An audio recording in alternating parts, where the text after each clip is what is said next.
Welcome back to Goals and Dreams. I'm Annika Hedges, your host, and I'm here today with Blake Christensen, and he's going to tell us about his journey up to Mount Kilimanjaro. Welcome, Blake. Thank you so much. So, how did you get started on this goal of climbing Mount Kilimanjaro? I got an email from my friend Ron Monson. He's a neighbor of mine, but he also worked at the same school. He and I have been part of Movember for 10 years. He saw on Movember page an opportunity to climb Movember. I think one of the guys hit him up to possibly do it, and he said he would do it if they'd let me do it too. But it was a national thing. You had to apply for it. You know, Movember is this organization that is for men's health. It started with prostate cancer and testicular cancer, and then they moved into also mental health, including that for men. I found the email that he sent me, and I'm just like, for reals? Like, I thought he was joking because Ron was not in the best of shape. And so it's like, what are you talking about? Are you kidding me? And I was not in the best of shape either. Like all of us, we were in the COVID blahs. We applied and we got it.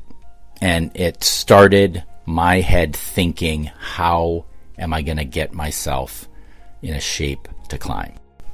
Wow, that's awesome. So after that, what did you do for training? What was your training regimen like? One good thing about it was that we were connected. Keith from Movember, he connected with a man named Donovan who owns this company called Embark. And it's a travel adventure company out of Portland. They have everything set up for you so that you can see all these different things you need. And one of the things was a 16-week regimen workout. Ron took the time to put him on his Google Calendar and then share him with me. Ron and I, we would go out for many, many weekends and walk 10 miles every Saturday and Sunday in maybe minus 10, 20 degree weather. Finally, when we got accepted last year, I realized, okay, what is wrong with my body? I was like a runner walker. I couldn't do it anymore because my knees hurt. So I went and got my knee checked out, and then it ended up that I had to get it operated on. It was kind of a wham bam, thank you, ma'am. I got in there, and then 3 days later I was operated on. So it was like, it worked really quick. That was the first thing that I did. So it's kind of funny, like when this goal started, it kind of forced me to think about things, and then all of a sudden all these people started talking to me about what they're doing and how they're hitting their goals. What was the hardest part, like mentally? Was it just like starting, or once you had gotten the ball rolling and more of a routine, did it start to click then? I think the fact of knowing that we were going to be going on this trip and it was going to happen was force enough to get going. So it was super intimidating because I didn't know where my passport was. That was from 1989 when I went to Norway. That's when I had my last passport. And so, I went to the passport office. What do I need? Well, you need a birth certificate. Oh, shoot, I don't have, there were all these things just in my face. And, when you're looking at a big project or a big goal and there's all these things that you have to check off and you think of the whole thing, you freak out, right? And so in Swahili, I learned as we went through here is they talked about a phrase called pole pole, and they said that all the way up the mountain, all the way up to the summit, because pole pole means slowly. And so when you can go slowly, and this applies to the goal setting too, and remember that you're going to get there. You just have to take baby steps. You have to do things one at a time and maybe check them off or something. Then it's less intimidating. But it was still quite a chore because Movember also required us to raise money. That was another thing, and it raised $10,000. And I had never, Ron and I both raised money for Movember before, but for me anyway, it was maybe $1,000 that I raised. So I was really trying to figure out, okay, how was I going to do this? And then, is my leg going to get better?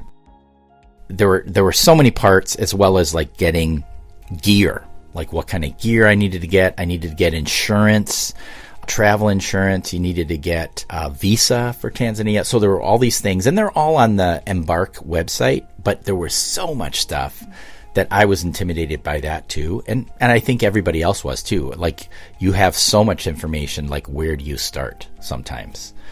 Another really big, good, and encouraging step that we took as a group was we started a WhatsApp chat, and people ask questions there, and then someone else would jump in and go, oh, I found out here, or I knew it here.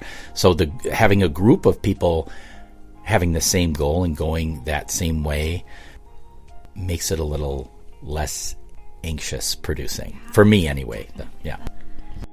That's a lot of different things. I can't imagine mentally mapping all of that out, as well as fundraising the $10,000.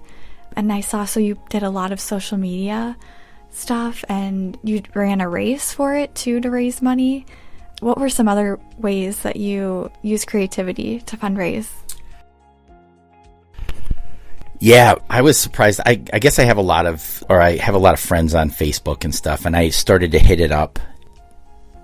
And I did raise most of my money on there. I kind of take some goofy pictures and kind of make fun of social media a little bit, and so I enjoy that. I'm 51 years old, and I'll take funny pictures of myself shaving my chest into a mustache, or so that was one thing that my son Finn made the video, and my wife was shaving the mustache. Then I would throw that out there and say, can you contribute some money? We were supposed to raise $10,000 by the end of November, which that's when Movember happens. I raised my $10,000 before Movember even started, before October. And I made that a goal. I kind of shot that out going, can you help me get $10,000 actually before Movember started? And then when Movember started, I said, why not try to go? Kilimanjaro is 19,341 feet high. So I'm like, okay, there's our next goal. Let's try to get 19,000. And that was really fun because the mustache run here in Minneapolis was at the end of November. It was the last weekend of November. That's where I started to push. Like, we're so close. We're $941 away. And then this guy, his name's Peter Morris, who went to Minnehaha Academy, and that's where I work. He just recently this year had a major bout with prostate cancer. And who paid that $941 was Peter Morris. And I was like, oh, it just tugged at my heartstrings. And I was like so overwhelmed with gratefulness that this guy who was going through all this did that it was really, really cool. Another thing was just there was a weight limit for our bags, because it's not just us that got up that mountain. Who really got us up the mountain were the 39 other people behind us that were helping us up. And one of them, for each one of us, was a porter. And so they would take our stuff, and it can't be over 33 pounds, your bag. So all your gear that's in there.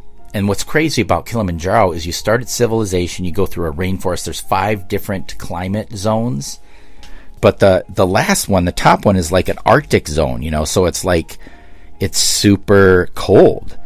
What were some of your emotions before you got on the plane to leave to Mount Kilimanjaro? What's going to happen once I'm there? I don't know this place. Who's going to meet us there? And they tell you all this stuff in the meetings, but when it becomes reality, then you're like, oh, did I prepare enough? Am I ready? Do I have everything? So that was really stressful. So believe it or not, got it all ready, and we got on the plane March 10th, ready to go. Was everyone from the WhatsApp group, did you meet at the airport, or did you meet in Tanzania right in the airport? We met, we're from all over the place. So one guy's even from Indonesia. We had some people from New York, West Virginia, Seattle, California, Michigan. So some of us went one day early and ended up on some of the same flights. So a lot of us met each other in Amsterdam. And then from Amsterdam, you fly down to Arusha, which is right in where the hotel is, and it's the airport for Kilimanjaro, the Kilimanjaro airport. So we all kind of knew each other a little bit because of the Zoom meetings and the WhatsApp stuff. So Keith, the guy from Movember, wanted to really try to make it a cohesive group, and he sent out like a survey asking us some kind of youth group questions, or like group kind of growing questions, silly questions and other stuff that we shared later on the trip. But the team really did meld together. But we didn't really come together until we got to Moshi.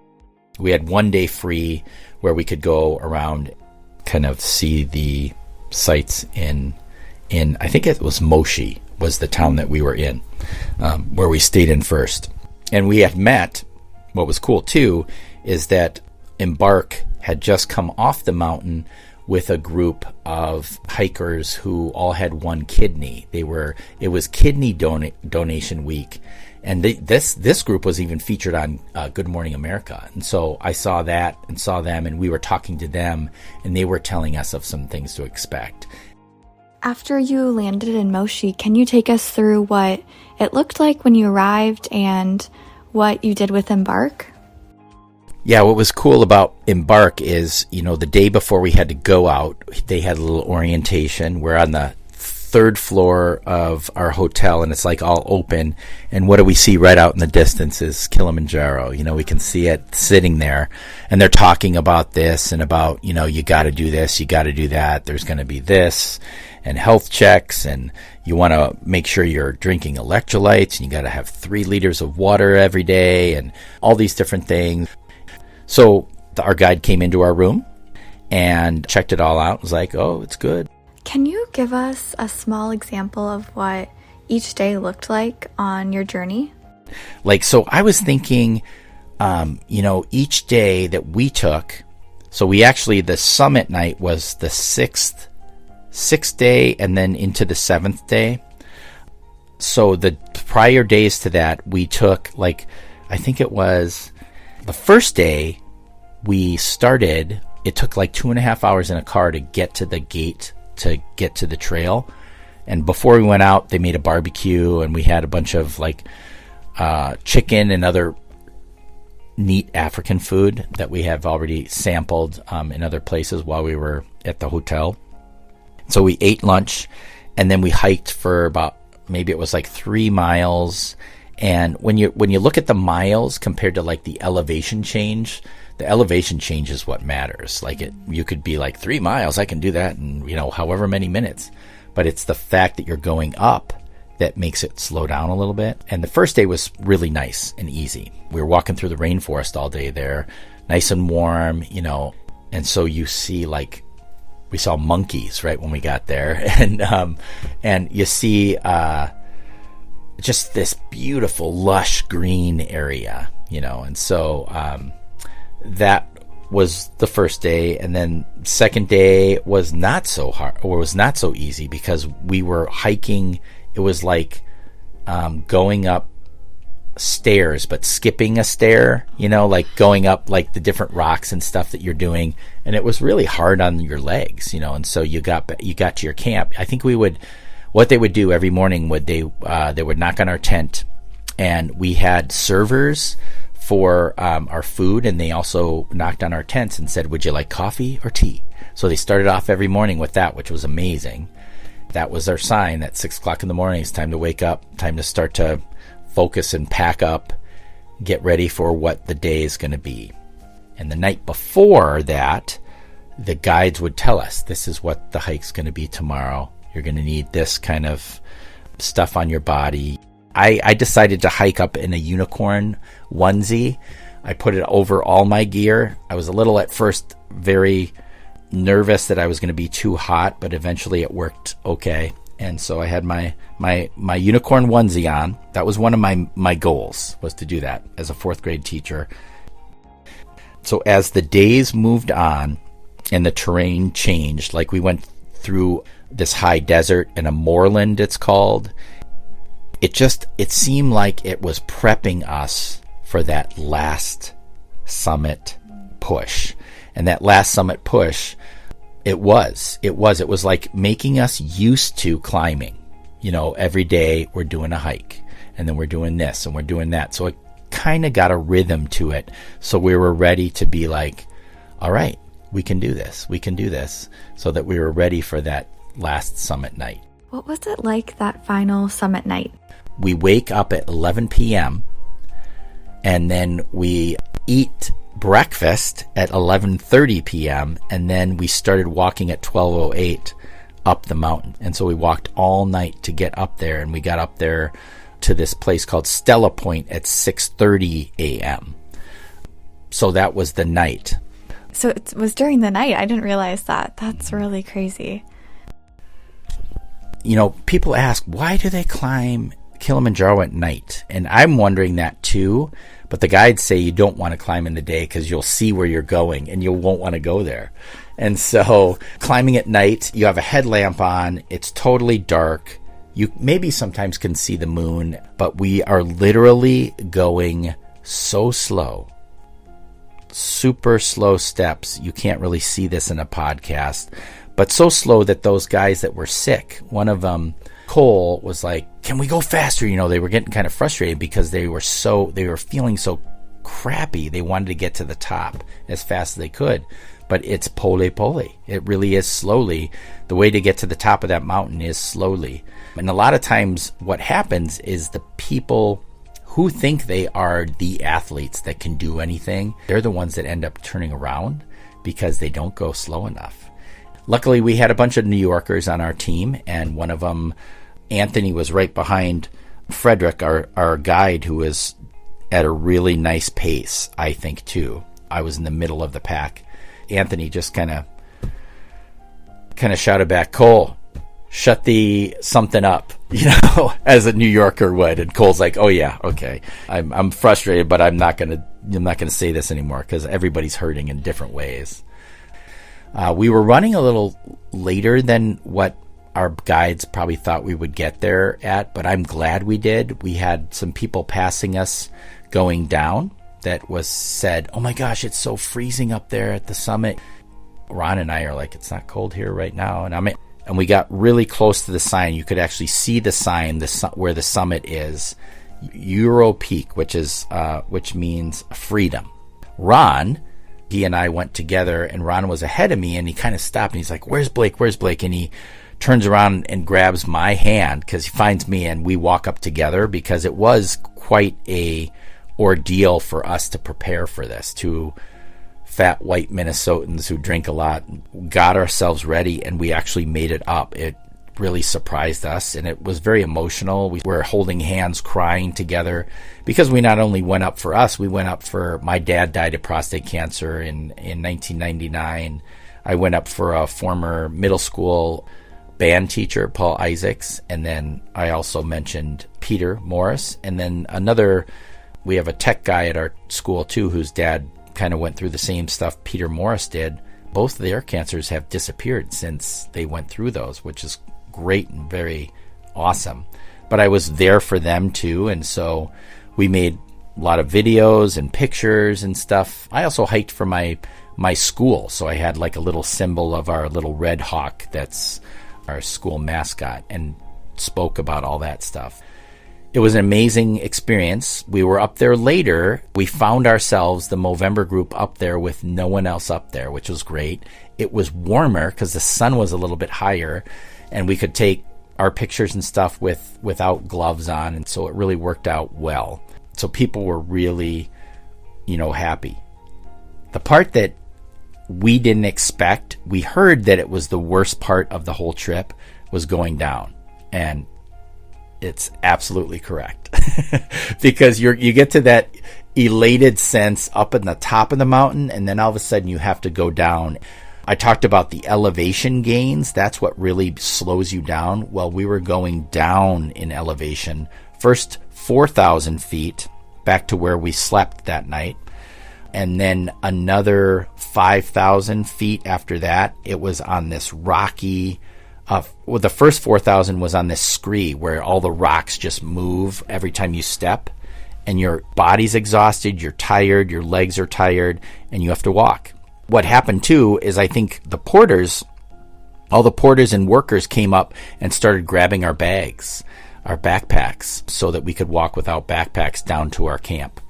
So that was good too. Then we ate lunch at our camp. They said, oh, you can rest a little bit and pack up. Resting really wasn't resting because we had to pack so that we could go down more. And that's where we are so exhausted. And you're like, what? I can't even pack. How am I going to walk down another 6 to 10 miles, 5,000 feet down? And it ended up, I guess there was a trail at one time, but it kind of got washed out. So it's like we were walking on a riverbed with no water in it, skipping 3 steps this time, going down. And so your knees are already pounding and you got to keep going and going. I didn't think my legs were going to make it, but they did. So what's next for you with Movember? I don't know. It surprised me that I could do this. And we were kind of catapulted on kind of a more national platform because we did this, the 11 of us. And I do see a bigger, I feel connected more with Movember because I've done this, and so feel like more of an ambassador. And also, like some of the guys on our team do these monster events. One of them's in New York, and we're planning on all going there in November and going to their gala and having a reunion. We saw on the WhatsApp, we saw some of them together in New York the other day around a table and clinking glasses. So we were all jealous, like, oh, we want to be with you, So it really is kind of a new family that we have. So, and it's a good organization that does good for the culture of men who normally don't want to talk about their health, don't want to talk about how they feel, is trying to change that. Was it difficult coming back home after you've prepared for this for so long, you've accomplished the goal, and now you're back to everyday life? Was that an adjustment after doing like lots of work with healing and talking with people? Yeah, I think it was, there were 2 things. You were tired of being away. So in one way you're ready to go home, but then you're like, you're going home to the normal, the everyday kind of grind, the habitual thing that you do every day. But I'm also changed. I feel more motivated because I did this and because I met some really good people. I really got affected by the African culture and the Tanzanian culture because they're super poor. These guys have been hurting majorly during COVID because they haven't had a lot of trips. They have other jobs besides just getting people up the mountain, like farmers. Like one night we had one of our assistant guides was Leon's, and he's a spinach farmer, and we got to have his spinach one night. But I really think they had a big effect on how we looked at things. Like, to give one example, when we first got there, and even when we got off the mountain, right away at the gate, there are these peddlers who want to sell you like bracelets that say Pole Pole or Tanzania or Kilimanjaro or artwork or all sorts of things, and here in America, you get angry at people that are doing that. Like, get away from me. I don't want to deal with that. The guides, our drivers or porters are just like, they need money, it's no big deal. And I'll ask them to leave if you want. But, they weren't angry at others. There was no kind of like, well, these people are bad or these people are bad. Everybody was there together and for each other. And so that was a huge deal. Because at times, sometimes here, it doesn't feel that way. So I'm motivated to be more that way. Like, well, we're all just trying to live. I think I definitely am changed, and I don't know where I'm going to go from here, but I know I'm not going to be what I was that day that Ron said, you need to apply to this, because I said you were going to do it if we get accepted. I am definitely different, and I know he is too. And all of us are that are up there, because we were just changed by everything that happened. Was there a moment when you thought, I can't do this, I need to stop? Or were you like, I have to keep going? Like, that just wasn't a possibility? There were always times I tried to, if I started doubting myself, I would think of the people that were supporting me at home. There were, we say prayers every day in my classroom, and there were a few girls every day that they prayed that I would get to the top of Kilimanjaro. It was a super cool thing, Rena and Mariah. So I even told and teared up in my conference with Rena's parents that, oh my gosh, I know when I'm doubting myself, I'm going to hear Rena saying that, praying me to the top of that mountain. And I just knew that there were so many people supporting. And coming back, I hear of even more people like, I was following you and it was so much fun. And I got this guy at my church. He's 91, I think now. His name's Lowry. And he called me last night and wanted to talk again about Kilimanjaro because he supported Movember for me. He climbed Kilimanjaro when he was 33 in like 1963, I think it was. And he didn't have quite as many people with him as we did. I'm not going to talk about his story now, but once you do something like this, or you do something that is super challenging to yourself and you have other people that have done that before, you unite and you remember something like that. And so he was excited to talk and tell me about that too. So. Wow, that's an amazing journey. What did you learn about yourself? That's a big question. I'm still kind of processing it all. I know that, for one thing, it's a life-changing thing.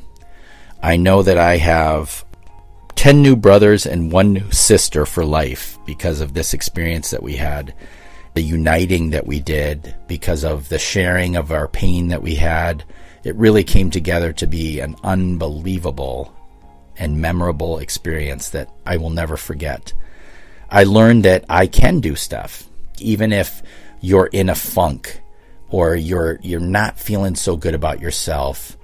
You can take steps to change that and make yourself feel good. But it was just like, it was really a learning experience for Ron and I, that you put your mind to something, you get some guidance from the outside. It's not just all about you doing it all. You can do anything, I think. So, I don't know, it's just like a new leash on life. I think never thought I could raise $10,000. I raised $23,000. And so it's just like, what? And our team was expected to raise $100,000. We raised over $200,000. So I just think I've learned that something that is so intimidating and so scary can be overcome. Do you have any advice for someone that might be considering climbing Mount Kilimanjaro? I would recommend other people to do a challenge like this, an adventure vacation where you go and do something. Embark is highly recommended by me. If you want to look that up on the web, it's there. Embark Expedition, I think it's called. I don't know. I just think it's just such an amazing thing to do something. I'll give you an example. Like when I told my coworkers that I was doing this, one of them's like, "Why?" Like you choose to do something that's so whacked out and like strange to some people, and then you do it, and then they're like, wow. Like you can have an effect on other people when you choose to do something, make a goal and work on it and still be in doubt. Is this going to work? Is this going to happen? And then it happens. Or maybe it doesn't happen and you try it again. I always tell my 4th graders, it's the mindset. Are you going to just have fun in the doing? And we call it a growth mindset compared to a fixed mindset. And they talked about that too when we were preparing to go to the top, was like, your attitude is so important. And if you get into a bad attitude, you may not make it. There were multiple times that certain people went down and we all tried to get them to a place that they felt good enough to make it. And that was the biggest goal.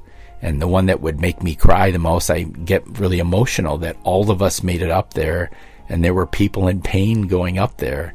And it just shows that when people unite and help each other, great things are possible.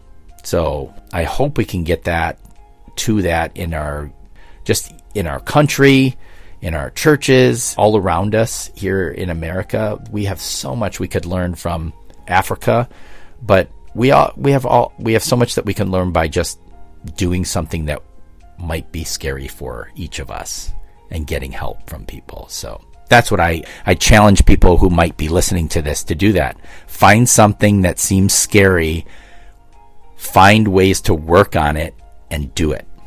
Yeah. Awesome. Wow, Blake, that is just an amazing story. Thank you so much for coming on the podcast today to tell us all about it. I feel like so many of the things you mentioned, I'm going to take that advice into everyday life, not only for a huge climb like climbing Mount Kilimanjaro, but even just the small things in life that you sometimes don't feel motivated for. Thank you, and tune in next time to Dreams and Goals.